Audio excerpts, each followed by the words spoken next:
নরসিংদীতে জাতীয়তাবাদী দল নজরপুর ইউনিয়ন বিএনপির বাহেরচর ৯ নং ওয়ার্ডের কর্মী সভা অনুষ্ঠিত হয়েছে। আজ বুধবার নজরপুর ইউনিয়নের বাহেরচর গ্রামের এই অনুষ্ঠান অনুষ্ঠিত হয়েছে। সভায় বাহেরচরের সমাজসেবক নওশের আলী ভূঁইয়ার সভাপতিত্বে প্রধান অতিথি হিসেবে উপস্থিত ছিলেন নজরপুর ইউনিয়ন বিএনপির আহ্বায়ক জালাল উদ্দিন সরকার। বিশেষ অতিথি হিসেবে উপস্থিত ছিলেন নজরপুর ইউনিয়ন বিএনপির সদস্য সচিব কামরুল পাঠান, নজরপুর ইউনিয়ন বিএনপির যুগ্ম আহ্বায়ক রফিকুল ইসলাম সরকার রতন, সারা বাংলার ম্যারাথন চ্যাম্পিয়ন সাব্বির ভূঁইয়া, ভিলচান মেম্বার, নজরপুর ইউনিয়ন যুবদল সভাপতি জাকির হোসেন, নজরপুর ইউনিয়ন ৯ নং ওয়ার্ডের সাবেক সভাপতি আলমগীর ভূঁইয়া সহ এলাকার সর্বস্তরের জনগণ ও ইউনিয়নের সকল নেতৃবৃন্দ।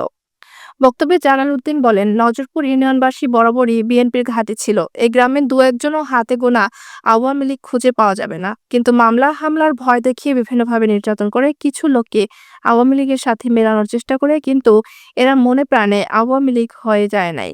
এই লোকগুলোকে কি আমরা ক্ষমাসুন্দর দৃষ্টিতে দেখতে পারি না? আমার এই ভাইগুলোদেরকে তাদের আচরণ দেখে, তাদের চলাচল দেখে তাদের সাথে একাত্মতা পোষণ করে চলবো। কিন্তু মীর জাফর আওয়ামী লীগের প্রেতাত্মা, তাদেরকে ক্ষমা করা যাবে না।